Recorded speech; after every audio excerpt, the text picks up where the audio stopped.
देश की संपत्तियों को बेचने लगेगा, देश की संपत्तियों को क्षति पहुंचाएगा, जनता को अपने अधिकार समझ करके जनता के अधिकारों को हनन करने लगेगा, तो संभवतः भारत माता रोने के कगार पर आ जाएगी। इसलिए बिहार के ही नए देश के जितने भी मतलब उद्योग को बेचा जा रहा है, जिस तरह से इंडस्ट्री को बंद किया जा रहा है, इसको देख करके राष्ट्रीय स्वयं पार्टी को बहुत खेद हुआ। और हमने सोचा कि हम एक ऐसे गठन का निर्माण करेंगे, ऐसा हम लोग संगठन बनाएंगे जो सबका मौलिक अधिकार दिलाने का काम करेगा। इसी सोच के तहत हम लोगों ने देखा कि 19 में कोरोना आया, और कोरोना को देखते हुए देश के जितने भी बड़े बड़े दिग्गज नेता हैं हम लोग, ये सभी लोग अपनी जनता के प्रति अपनी आंखें बंद कर लिए। आज देख रहे हैं कि जिस तरह से अभी रैलियां करने के लिए लोग अपना खजाना खोल देते हैं, मंदिर मस्जिद के नाम पर खजाना खोल देते हैं, लेकिन कोरोना में कोई व्यक्ति, कोई समाज सेवी सामने नहीं आया। लोग पैदल चल रहे थे, साइकिल से गुजर रहे थे, पीछे से ट्रेनें रोक रहे थे। ये बड़ी विकट कथा था। इसलिए हमने सोचा कि नहीं, अब एक ऐसे समाज का निर्माण करना ही पड़ेगा जिसमें सभी लोगों का समान हक होगा और सभी लोग अपना हक समझेंगे और खुल करके आजादी जिएंगे, जीवन महसूस करेंगे। राष्ट्रीय सबजंती जनता जो जनशक्ति पार्टी है, तो उसके राष्ट्रीय अध्यक्ष हैं और तमाम लोग आपके साथ हैं, 2 आदमी। ये कैसे आप इन लोगों को माइंड डाइवर्ट करते हैं? कैसे आपके साथ लोग मतलब आए? मान लीजिए आपके पार्टी के साथ क्यों लोग आए?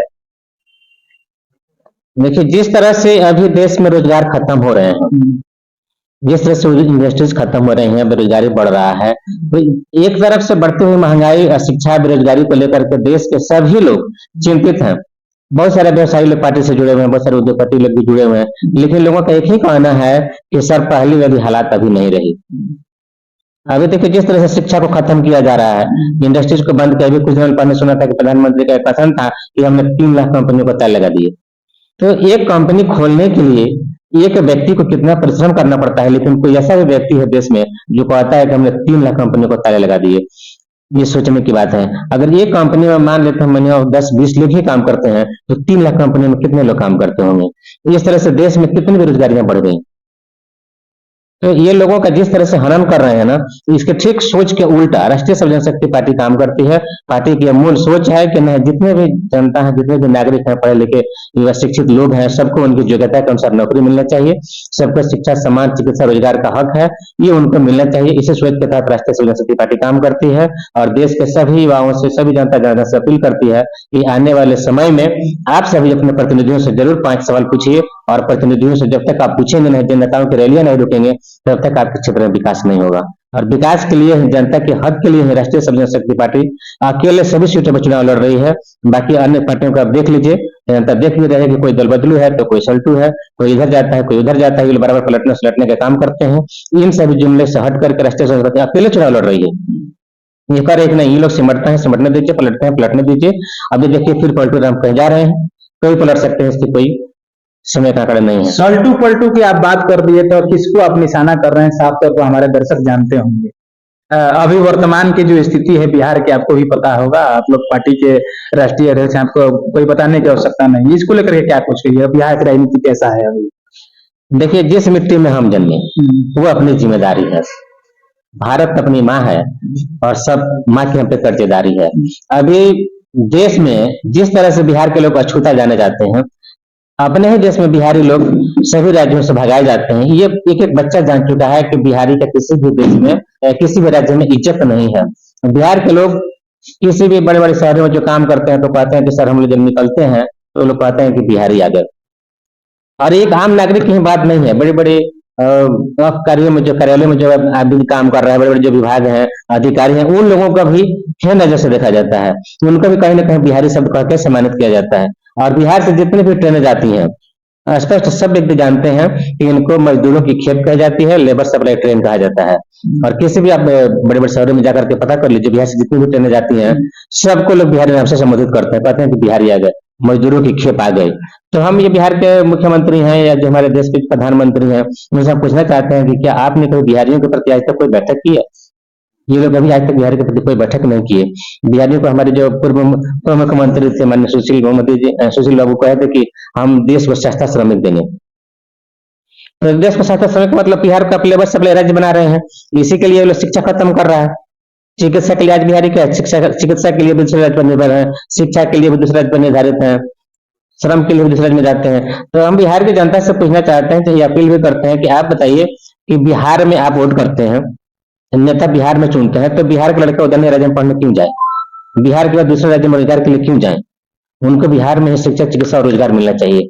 ये सभी प्रतिनिधियों का अपना दायित्व है कि बिहारियों का सम्मान दिलाए और बिहार में ही उनको मौलिक अधिकार के तहत शिक्षा, चिकित्सा और रोजगार उपलब्ध करवाए।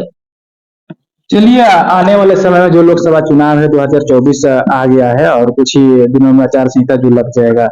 अभी वर्तमान में जो प्रधानमंत्री है नरेंद्र मोदी, 22 तारीख को प्राण प्रतिष्ठा हुआ था राम जी का, ये भी आपको पता होगा। इसको लेकर क्या कहिएगा? देखिए, बड़ी नेक काम हुआ देश में, इसके हम समर्थन करते हैं। लेकिन प्राण प्रतिष्ठान हुआ, राम ने जो कहा था, ये राम की संहिताओं का, राम के आचार्यों का ये लोग उल्लंघन करते हैं।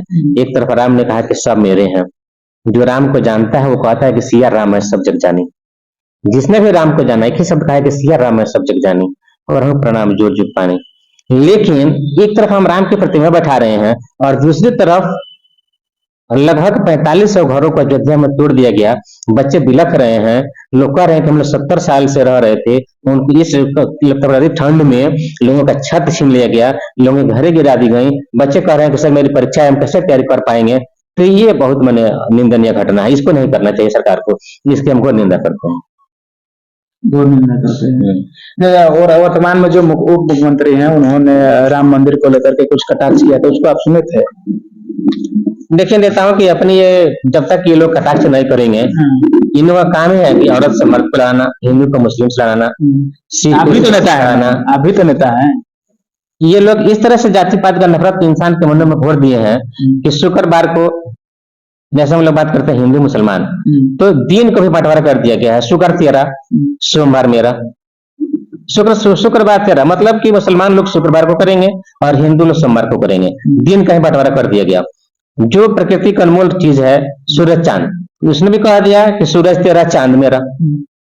रंग को ही बांट दिया गया, हरा तेरा पीला मेरा। फूल को ही बांट दिया गया, गुलाब तेरा बेली मेरा।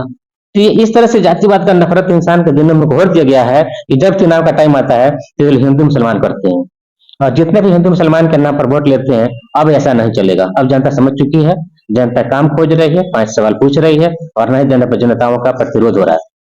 वो कौन सा सवाल है 5 सवाल? आप बार बार कह रहे हैं 5 सवाल पूछ रही है, कौन सा सवाल है? अब जनता जागरूक हो गई है, पूछ रही है जनता नेताओं से कि हमारे यहाँ रोजगार क्यों नहीं लगा। हमने वोट बिहार में दिया था, रोजगार दूसरे राज्य में क्यों पाए? बाकी राज्यों में डीजल पेट्रोल सस्ता है, हमारे यहाँ महंगा क्यों है?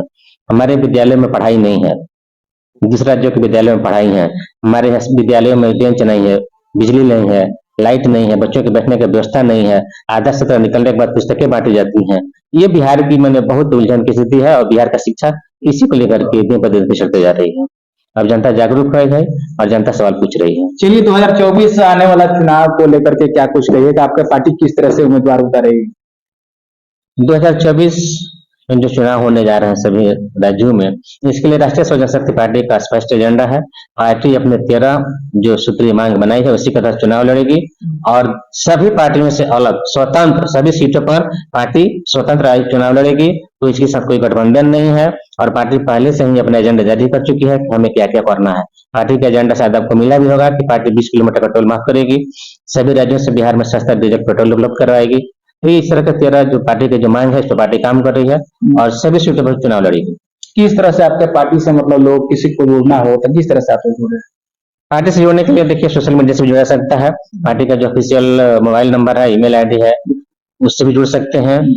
पार्टी में जुड़ने के लिए सभी देश के युवाओं को आमंत्रित किया जाता है कि आप सभी पार्टी में जुड़े और एक नए, जब तक हम लोग राष्ट्र का निर्माण नहीं करेंगे तब तक देश से बेरोजगारी नहीं भागेगी।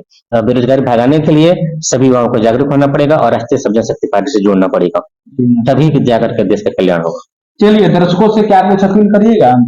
देखिए, दर्शकों से मेरा करबद्ध प्रार्थना है, अपील है कि आने वाले समय में जितने भी देश के जुमलेबाज नेता हैं सबको भगाना है। क्योंकि जुमला हम लोग देखते रह गए, कभी किसी ने वादा किया था कि 15 खाते में जाएंगे, 30 रुपए किलो चीनी मिलेगा, 30-32 रुपए लीटर डीजल पेट्रोल दिया जाएगा और बाद में जब जनता सवाल पूछना शुरू किया तो कहा वो तो भाषण देने का तरीका था, ये जुमला था। अपने सत्ता में आने के लिए अपने ही हमला करवाते हैं, जुमला करते हैं, तरह तरह का झूठ बोलते हैं, नाटक करते हैं।